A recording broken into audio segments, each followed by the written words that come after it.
Hello students, welcome to arts chemistry.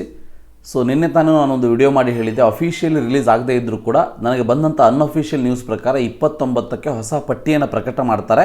ಅದರ ಜೊತೆಗೆ October 3ರಿಂದ ಮೊದಲ ಕೌನ್ಸಿಲಿಂಗನ್ನು ನಡೆಸಲಾಗ್ತದೆ ಅಂಥೇಳಿ.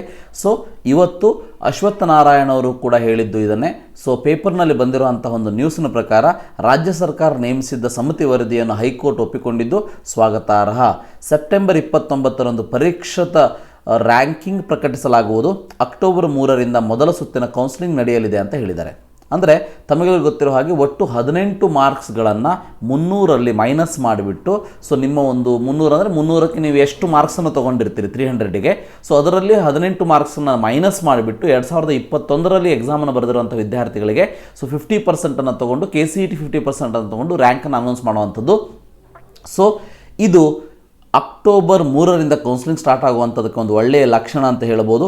ಸೊ ಇಲ್ಲಿ ಯಾರೂ ಕೂಡ ಮತ್ತೆ ನಾನು ಸುಪ್ರೀಂ ಕೋರ್ಟಿಗೆ ಹೋಗ್ತೀನಿ ಅಂತ ಇಲ್ಲದೇ ಇದ್ದರೆ ಮಾತ್ರ ಇದು ಆಗ್ತದೆ. ಮತ್ತು ಸುಪ್ರೀಂ ಕೋರ್ಟಿಗೆ ಹೋದರೆ ಸೊ ಅಲ್ಲಿ ಮತ್ತೆ ಇದಕ್ಕೆ ಸ್ಟೇ ಆರ್ಡರ್ನ ತಂದರೆ ಹೀಗೆ ಇದು ಮುಗಿಯದ ಕಥೆಯಾಗಿ ಕಂಟಿನ್ಯೂ ಆಗ್ತದೆ. ಸೊ ಈಗ ಏನು ಮಾಡಬೇಕು ಅನ್ನೋದು ವಿದ್ಯಾರ್ಥಿಗಳು ಥಿಂಕ್ ಮಾಡಬೇಕು.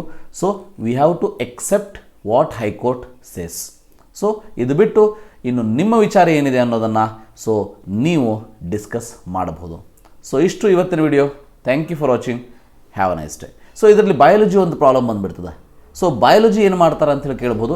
ಬಯಾಲಜಿನೂ ಕೂಡ ಇದೇ ರೀತಿ ಇನ್ನೊಂದು ಕ್ಯಾಲ್ಕುಲೇಷನನ್ನು ಮಾಡಿಬಿಟ್ಟು ಕೊಡ್ತಾರೆ. ಬಟ್ ಎಲ್ಲೂ ಕೂಡ ಬಯಾಲಜಿ ಎಷ್ಟು ಅಂಥೇಳಿ ಮಾಡಿಲ್ಲ.